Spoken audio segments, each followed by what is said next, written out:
안녕하세요. 창성고 1학년 학생 여러분. 이번 시간은 교과서 149쪽, 지난 시간에 이어서 경제적 구금운동 두 번째 시간으로 교과서 내용 선생님하고 같이 보면서 복습해 보도록 하겠습니다. 곡물 유출을 막기 위해서 방공령을 선포하다라는 내용이 나와 있네요.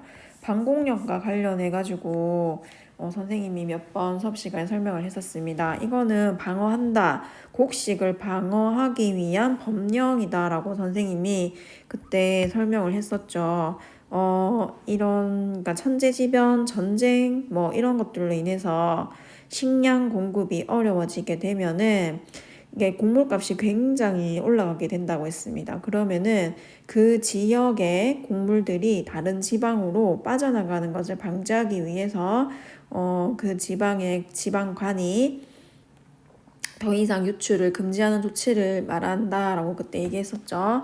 그만 같이 한번 읽어보도록 하겠습니다. 개항 이후 일본 상인이 개항 이후라고 하면은 이제 뭐 강화도 조약 이후부터 계속되는 상황을 얘기를 하는 거겠죠.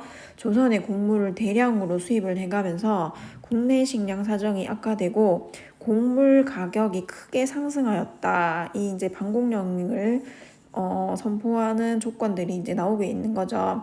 일부 지주, 땅을 많이 가지게 되면서 이제 크게 농사를 짓는 사람들이나 부자 이제 농부, 부농들은 이 일본으로 수출을 통해서 돈을 많이 벌게 되었지만은 대다수 농민이나 도시 빈민 같은 사람들은 곡물값이 너무 올라가게 되니까 이제 더욱 생활이 어려워지게 되는 겁니다.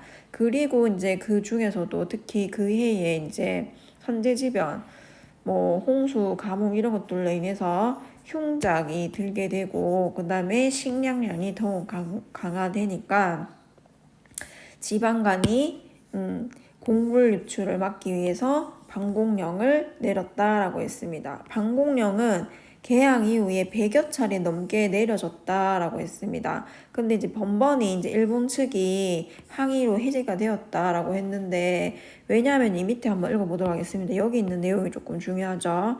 1889년 함경도에 있었던 방공령 사건과 1890년 황해도 관찰사가 내린 방공령 사건이 이제 조선과 일본 간의 외교적 막찰로 크게 확대가 되었습니다. 왜냐하면 이때 조일 통상 장정에는 이 방공령이라는 것을 이제 명시를 해놔서 무제한적인 곡물 유출을 막을 수는 있었지만 거기에 불리한 조건이 뭐였냐면 시행 1개월 전에 통고를 해야 된다라는 조항이 있었다라고 했습니다. 근데 한 달 전쯤에 있는 그 당시 어려운 상황을 알기가 어렵기 때문에 이게 굉장히 있으나 마나한 조항이었다라는 거죠.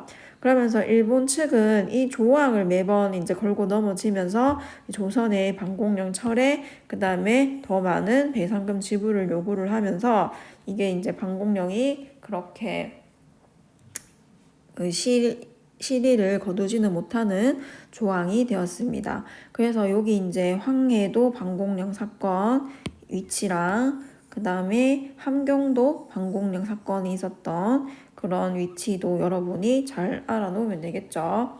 그 다음에 이제 그 다음 근대적인 산업 자본과 금융 자본을 키우기 위해 노력하다라는 부분 선생님하고 보도록 하겠습니다. 외국 자본의 침탈이 굉장히 심해지는 상황에서 우리나라도 이에 대응하기 위해서 근대적인 산업 자본을 성장시키기 위한 노력들을 굉장히 많이 했다라고 했습니다. 특히 이제 1890년대 중반 되면은 상인층과 전현직 관료들이 근대적인 기업들을 설립을 많이 했는데 은행, 해운, 철도 같은 비교적 큰 자본이 필요한 분야에서는 관료 출신들이 주도를 했다라는 거고요. 그 다음에 수입품과 경쟁이 심하지 않았던 유기, 제철 이런 것들도 조금 더 발전이 되고 조선 유기상해는 합자회사라는 근대적 형태로 운영되기도 했다. 그 다음에 면직물과 관련된 거는 선생님이 세계 정세랑 관련된 부분이기 때문에 잘 알아야 된다라고 했습니다.